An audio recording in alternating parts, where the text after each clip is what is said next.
Hello there, I'm Backgr back with another video. This wasn't even planned, this is something I decided to write in the last minute out of pure brain rot. The second video I was going to load was about commissions, other ones in specific, but in all honesty, I'm not sure if it'd be okay since I've been having everything completely tensored. It worries me you two might still not enjoy the topic. Although it will mainly be from an art-setting perspective, the whole audio was recorded until this happened. I don't even know what to say because I didn't expect to like this show so much with just one single pilot episode out, but here I am now wanting to talk about it. Let's jump right into the topic. The Amazing Digital Circus is an Australian-American computer-animated 3D surreal black comedy series created, written and directed by Gooseworks, sorry if that's not the pronunciation, who is also creator of Little Rambo and the Pink City, and produced by Glitch Productions, an independent studio along with Kevin Temer leading the animation team. It marks Glitch's second collaborative effort after Mother Drones and their fourth fully animated series overall. The story features 6 troubled human souls who find themselves stuck in, well, the Amazing Digital Circus, a crazy virtual world run by a kooky, fun-loving artificial intelligence named Kane and his energetic assistant Babble. Together, the 6 go on all sorts of wacky misadventures, and by go on, we mean they are forced to go by Kane to satisfy his whims, no matter how dangerous or traumatizing they get. All while trying to find any semblance of a way back to the real world and keep their sanity intact, lest something terrible happen to them. Well, that's actually the information gathered from the internet, so obviously, whoever knows more information, feel free to share in the comments and tell everyone about it. So far as I know, we only have one episode out, which is the pilot. Although a lot of people might know about this show for the fun rather than seeing a poster of the proper show. Just like with Baldur's Gate 3, that's the way I found out about this show. And let me tell you something. Never in my life I expected to like it so much. Perhaps I'm just letting myself go and join with the enthusiasm everyone is bringing, saying the show is fairly new, we still don't have much to consume. But as far as I saw, the thing is showing a lot of behind the scenes of the episode, and god, are they cool. Seeing the work and effort the artists and creators put in it, it's amazing. We can already start seeing a bit of personality in the characters, which is the first thing I want to talk about. So far, we have Kane, Ragatha, Jax, Zubel, Pomni, Gangle, Kinger, and Babble as the main ones appearing. In the pilot we also have Cosmo and the Glowing Queen, but it seems relatively easy to guess that these characters won't be appearing as much as the first mentioned. Babble might be considered a minor character such as Moon and Sun, but still seems to appear more along Kane's sides. First of all, it seems each character has a specific role and main personality. Some people might find it cliché or obnoxious, but setting a proper personality in a character, a word that you can use to define that character, is extremely important when it comes for people to recognize them. Jax is the cocky, bully bunny, Ragatha the sweet caring, Kinger the obnoxious crazy, Gangle the poor crybaby always suffering, and so on. Among all these, Pomni seems to take the leadership as protagonist of the show. She's probably the most human one, she's the one who does not have a proper personality injected in yet. This might be because she's still new in this realm though. She seems confused, scared, and trying to accept everything. Perhaps that's why the fandom went crazy with her, because she's the most relatable character for a lot of us. We feel stressed, scared, and worried trying to accept whatever life is throwing at our face like a punch. Then we have Jax, another extremely well-known character in the fandom already. He's already considered the new Tumblr sexy man. Some people also include gay. You kinda don't want to know what a sexy Tumblr man is, but an example is songs. Take it as something good or something bad, that's for you to judge it. Ragatha seems to be well affected as far as I've seen. Now, you can ask about antagonist, but I believe it's still a bit uncertain with only one single pilot out. Gay seems to be the one controlling everything, and just perhaps he's the one who dragged everyone in, so somehow he can be considered evil, although he's friendly. Kinda confusing. Glowing Queen was evil for sure. Abstracted cutters, well, they somehow remind me of corrupted gems in the Steven universe. People who have lost so much of themselves that they get corrupt and lost all sense. Evil or lost is hard to choose. The universe seems to be in a virtual world created by Cain. Still small though, we only see part of the void and the circus, but it is implied that Cain might want to expand it, although things are unfinished, which means it is a work in progress. Overall, we still have a small world, but seems to have enough of the characters to move around. We have something to start, but it's not enough still. We'll probably see more in the future. There's not that much to add about this part, if I'm honest. The mood of the show seems to be strange to define, and in my opinion, this will vary according to your own thoughts. It is described as a psychological horror. At least that's what the description of the video says in Spanish. I saw the episode in English and German, but for some reason the description always appears in Spanish. Perhaps because I'm from Spain.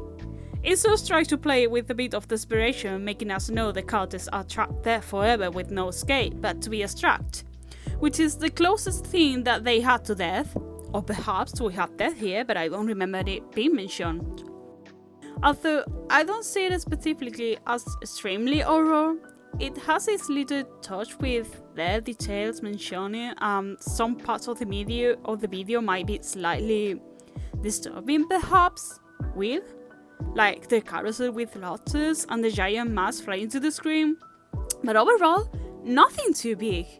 As mentioned, it's still soon to be defined, but I can see why the description was added and it's probably going for the coded way. I like it, not going to lie. Originality, that's probably another thing I shouldn't judge. Well, in all honesty, I'm not even judging anything. The video is just an excuse for me to freely babble about the show and how much I like it and all stuff because it's been months without any hyperfixation and this just hit the target for me. In my opinion, the idea of characters trapped in a virtual world isn't the most extraordinary and original idea. However, let me tell you something. At this time, it is extremely hard to make something different and original, and at the end of the day, what truly makes the difference is how you produce and develop the idea. That's why sometimes two people take the same idea, but one is awful and the other is a huge chef's kiss. So, to me, the idea of being trapped in a virtual world isn't the most original. Perhaps because I grew up watching Code Lyoko. But there are so many good and amazing ideas they can use to develop this and in the best way possible. The characters, the stories, and everything can be unique despite what the main plot is.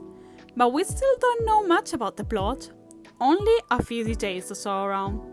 I've heard people already uploading theory videos everywhere, but trust me guys, I'm not smart enough to do that kind of content. I just can't. OST. Well, we actually have a few, but the main ones are the intro and outro, which are honestly quite catchy. I have been humbling the intro since the first time I heard it, and the outro shows pretty nicely how Pomni is slowly affecting her fate and losing sanity in front of some awful 3D veggies and meat. Overall, I would say it's one of those intros you like enough not to skip it every single time you watch the show. And that's a lot to say because I'm the one who skips every single intro the exact same second they start to play. I'm going to add a bit more about the OST because at the time that I recorded this, we didn't have the OST uploaded online, so I didn't have anything like to watch everything. Also, I have a bit of cold, so this might sound a bit strange and a bit different, and I'm just improvising, so I don't have a script about this part. But right now, just a few days ago, I think you know, the website from YouTube uploaded a video with all the OST, like a huge clip, and it's also on Spotify, so I will be linking down the, you know, the list and everything I can find because I want to link everything I can to support this this show. I have been listening to it and it's quite chill. It's actually good to listen to it, and I actually enjoy it, and it's more than I actually thought because the first time I recorded this I was only thinking about the intro and the outro, but you can see there is so much more behind that we didn't see, or we just don't pay attention to it. When you don't pay attention to the music because you are just thinking about other things, you don't realize there is so much work behind, and the music is actually really good. I was surprised to be listening to it because I'm not a person that likes to listen to OST. I'm not someone who likes to listen to video games OST or not anything like that. But I actually found that these ones are really good, and I was just enjoying it a lot. And to be fair, I just want to share it as well, like with all the other things I have been seeing, and just not only the intro and the outro. But still, my point to say is the intro is really good and the outro is really good. Animation quality. This one is tricky to reply to. I'm an animator. I create animation for commissions and have been doing them for around 4 or 5 years now, but in no way or shape am I an expert in this. However, I can recognize quite a few things. But the trick is, I'm not sure if it's on purpose. The animations for the characters are beautiful. As I said at the beginning, I feel the walk cycle is amazing because each character has its own personality already just walking. This is extremely important when it comes to animation. A walking cycle is one of the first things we had to do to set a character's personality because we are all unique. In fact, if you get the book The Animator's Survival Kit from Richard Williams, you will see that a huge chunk of the drawings in this are walking cycles, due to how extremely important they are. Also time and spacing. Time and spacing is everything. But I realized in the show there is a lot of clipping in 3D. Clipping is when two meshes of one or more objects basically cut each other. You can see in the picture how the hair of Bonnie, instead of laying on top of the hair clothes, it basically passes through the cloth. This is called clipping. I'm awful explaining myself. I know, I'm sorry, I'm not made to be the teacher, that's why I just make these silly videos. But okay, clipping, that usually means bad quality in animation, or lack of paying attention to details. But this is a digital circus. We see a really old computer in the pilot that kinda implies it is what Kane uses to create the world, models and everything. Then, it's obvious this is not a massive powerful PC able to reproduce good collision effects and brutal effects. And Kane is working on his own so he can pay attention to every single detail without losing the tiny sanity he probably has. So my conclusion here is, perhaps this clipping is kinda intentional. We can see another example of bad animation between quotes, when Cosmo, abstracted, is beating the glowing queen. We basically see an awful ship movement behind. I mean, it's pretty obvious that's done for comedy reasons, so perhaps the clipping is produced to tell us that the virtual world cannot handle everything that well. We can also see the ship Becky's meat. You know what? That also saves a lot of time and production to animators, so look, I 100 approve that. I want animators to live and breathe. No more animating 24/7. The only people who should lose sanity here are the characters and not the poor developers, animators, producers, and basically the whole team. please rest. We can't wait for the next episode, and I say this from my head. We can wait. We can wait. Merchandising. This is a tiny note to add. I realized that while making this video that there is already quite some merch out. They claim it helps the studio to continue. Of course it could be. They need to pay the workers, never working for free. This is obviously not affiliated and not sponsored. I wish. But I still will leave the link in the description. I gotta say the merch is extremely cute, and I would lie if I didn't think about buying the Jack sweater. Sadly, with my income, I am unable to buy it. I cannot afford Baldur's Gate 3 yet, and this costs me more than the game. But I want to support them by sharing the information, the show, and some pictures, because overall, it's something I really hope develops and goes amazing. So if it's something that you can do, it's on your wallet and you can do it and you want to, I highly suggest supporting them and buying some merch, because it's not only super cute, it's also something to support them.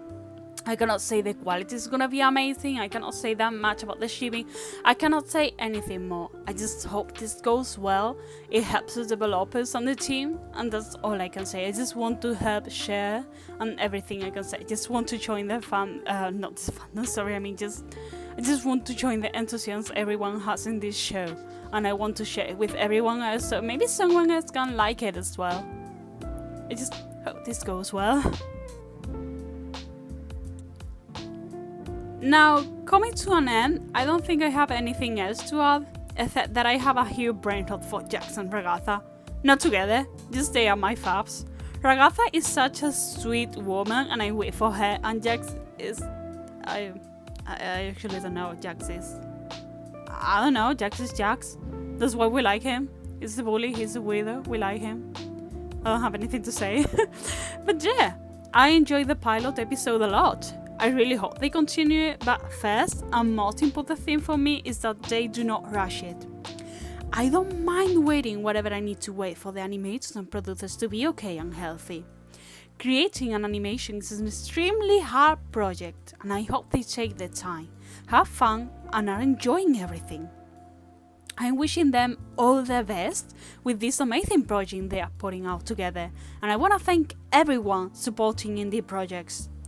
The industry is going through a rough moment, and it needs a lot of support. So thank you so much all for being amazing and spreading positivity.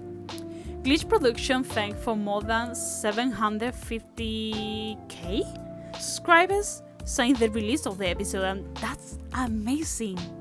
I know I'm not part of the team, but still thanks for supporting them. I really hope they get enough strength and financial stability, time and health to continue it. And once again, thank you so much for watching me, and I hope you have a good day. Goodbye.